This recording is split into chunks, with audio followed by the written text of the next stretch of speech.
League of Maidak, an empire looking to expand. Sirgogg Decimators, its rival, looking to exterminate all alien life. Zabir hegemony, surrounded but ever looking for progress. Allied Jazivelin planets, guardians of liberty. And the Bakata devourers, ever looking for prey. All intertwined. The tensions will spark. Fanatic xenophobic isolationists, the Andigonj, live on their tundra world of Gonj. They explore, exploit, expand, and endure. For a species that wanted nothing to do with the galaxy though sure had different plans. To test the performance of our advanced cruiser, it is sent out against a pirate base recently discovered. The Voidfarers are deployed to adjacent system to continue their amoeba campaign.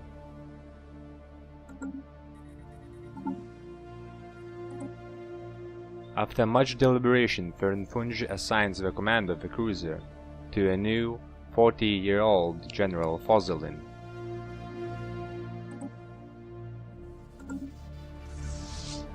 The man has an unyielding, stubborn reputation. Much like the cruiser, they are a perfect match.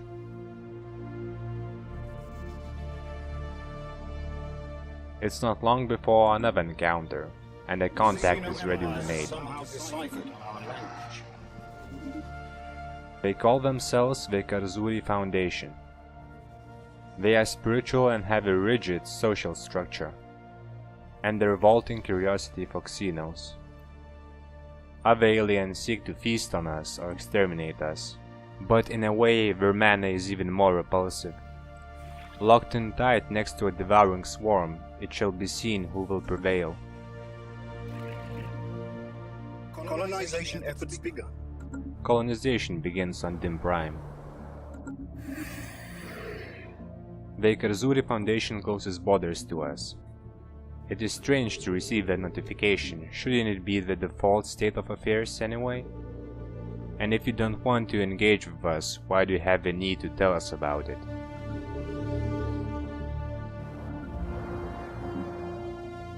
As per standard procedure, a frontier clinic is built on Vumjiam.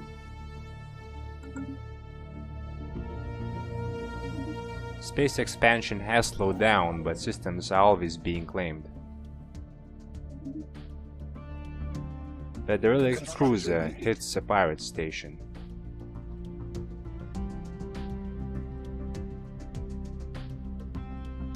Xeno station engaged.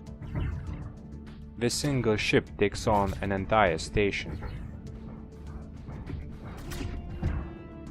We have mastered a new technology. And it doesn't even take long.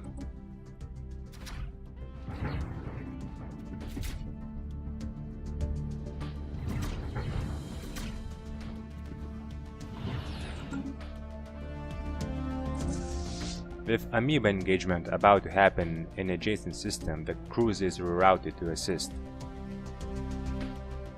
Auxiliary fire control will help us to direct such large fleets. Research continues on gravitic sensors. They will allow us to better monitor our neighbors and warn us of any incoming threats. It's a useful thing too. The Sirgogg Devourers have a fleet stationed nearby, also looking to strike at the amoeba swarm. The system of Kappler becomes a very contentious space. There are understandable concerns among the Admiralty. Fernsunj, the more experienced of admirals, thinks the Sirgogg fleet plans to strike after our amoeba engagement. Fozzelin wants to give no ground and insists on engaging anyway. Fernsunj has no choice but to lend support to the most prized ship in the navy. The Sirgogg do send their fleet in anticipation, but thankfully if the battle will be decisive enough, no such opportunity for first strike is even given to the Sirgogg.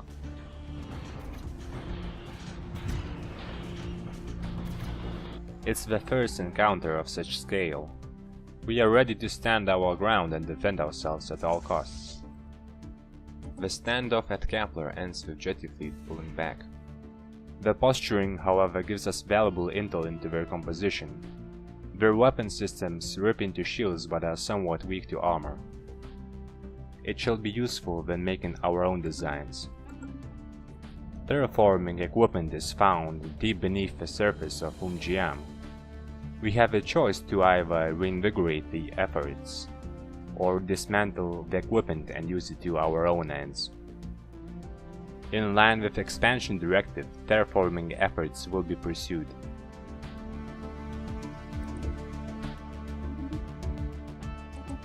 Nahel now works on the project. He has requested higher level science facilities. Biolabs too will be pursued.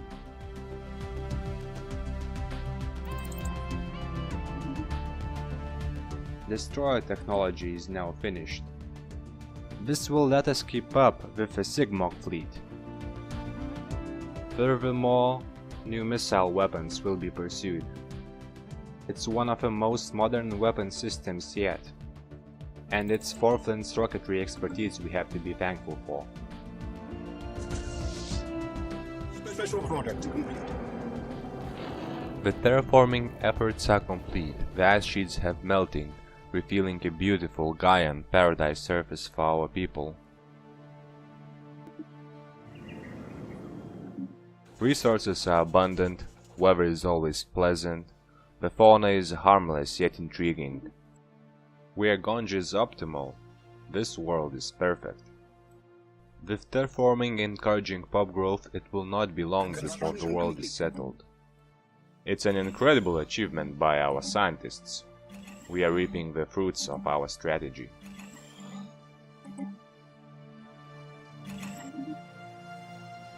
Borth is assigned the exploration of a deep pocket.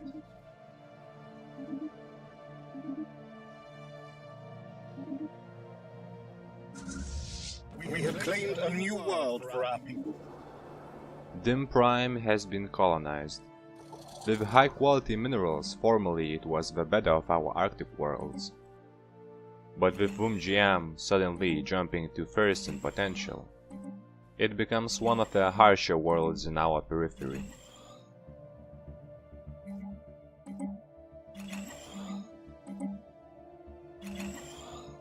Perhaps emboldened by our standoff at Kappler, or simply seeking closer relations with League of Maidak, the Xabir hegemony declares Sirgogg the rival. This follows an immediate defensive pact. This might keep the two safe from their closest threat, but it comes at price of sovereignty. Who can take an empire that relies on allies seriously? League of Maidak has lost our respect, however much it may had. Such agreements with Xenos allow for pervasive influences.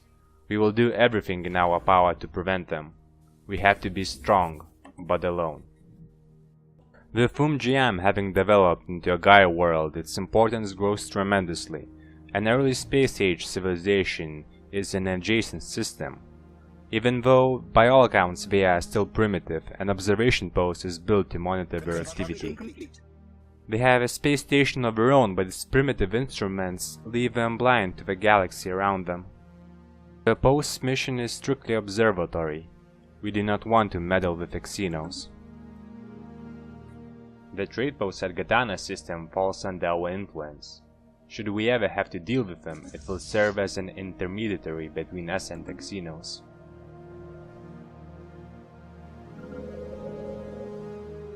Following the success of Nolian Prime, Lesson 3 now also has a planetary administration.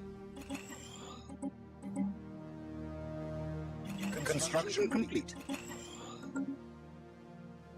The planets to devour space don't look as inviting. Still, we cannot lose our focus. It is too much land to give to the swarm. The cruise and its admiral is assigned to Kappler station.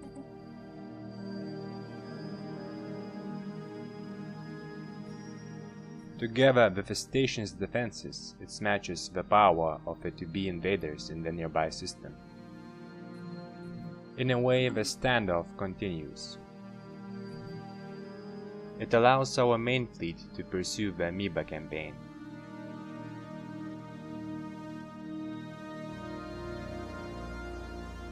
Umjiam is quickly catching up to Lesson 3. Planetary administration is being built there as well.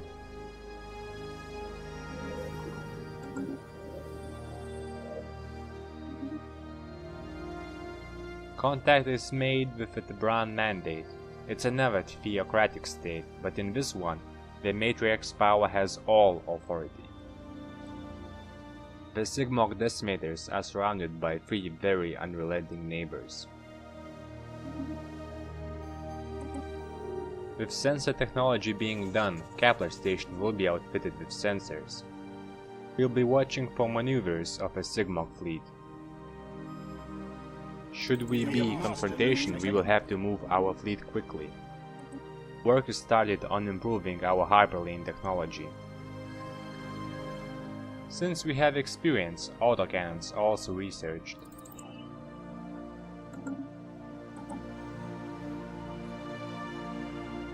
Discovery path is complete and it's time to pick our first ascension perk. There are many appealing options. One vision makes a lot of sense, so does executive vigor and transcendent learning. But with many unsettled planets in our space, the choice is made to go with imperial prerogative. Throughout our expansion, we have learned to better administer our planets. We'll be able to control a larger hold. Biolabs too are done and research continues on crust engineering. Much like the swamp clearance improvement, it will allow us to better use our planets. A border system with Jezebelin planets is recently cleared of amoeba and soul will be taken. With 2 planets there is a lot to be gained there. But with hazardous weather and storms, it's a challenge even for us to settle.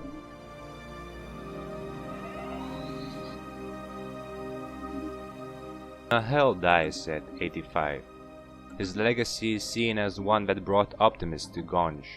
He discovered alien life and proclaimed the lone galaxy theory. His discovery of Umjiam and terraforming it into an Eden world is his crowning achievement. In later years he has become more interested in psionic research, but it came a little late and will go down as a strange, if controversial, curiosity in his legacy. It's also the first natural death of one of our scientists, making it a safer age for the Stellar Compact. Forth is called back to act in his previous role as head for society research. One of his students, Surfi, resumes the mission. She was involved in expansion directive, aiding in xenoswamp removal and even terraforming efforts. She will continue the exploration mission, earning experience. Debris analyzed. Klaxon sound with Khessam raiding fleet spotted 1 jump away from Gonj system. The panic erupts on the planet and orders are given to Voidfarers to quickly return. The raiding fleet, however, keeps avoiding any of our stations, which is how they were able to sneak through in the first place. The Khessam are on their way to allied Jezebelin systems. A relieving sigh is breathed collectively on Gonj, but questions are raised as to our responsiveness. Meanwhile, after Governor Musek's death, a new governor is installed. Lervus is an environmental engineer. He will foresee the adaptation of xeno environments. Construction complete. He quickly develops.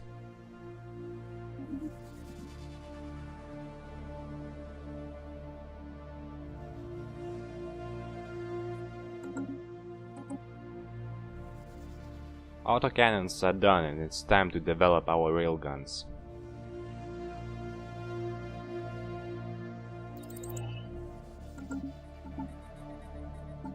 This warrants development of our new destroyer-class vessels.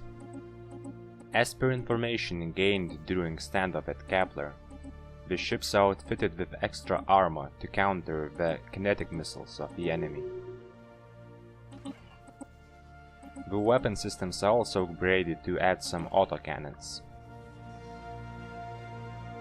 Together with auxiliary fire control and combat computers, they will pack quite a punch. This will hopefully ease the concerns about the raiders on Gonj.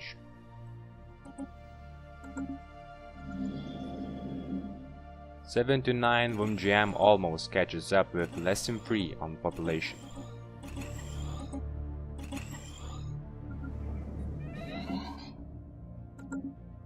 Engineering lead Forflin dies at 84. Gahuni, his student with expertise of rocketry, will succeed and finish his work. Khessam raiders return from Chazivlan planets and Oscom. We do not know what happened there, but Sapir and Hifara were also struck on the way in. Forfi dies of old age as well. Sirf is his only successor. She has not had enough time to gain experience. The deaths of our second-generation scientists cost us. Sirfi will have big shoes to fill.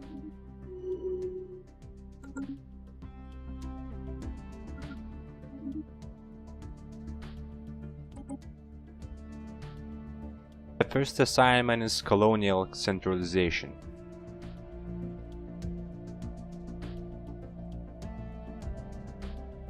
If we improve the efficiency of our bureaucracy, we can better use our worlds.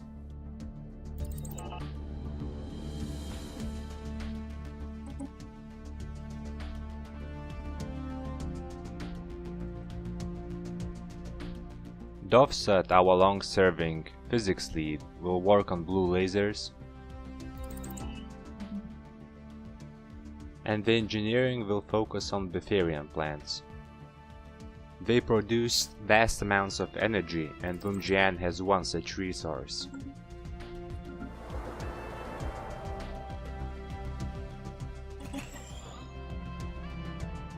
Dim Prime is the last of the new free worlds to gain planetary administration. There's still ways to go, but the new planets are paying dividends. Some are even developing wonders of their own. Alien Zoo is being built on Vumjiam.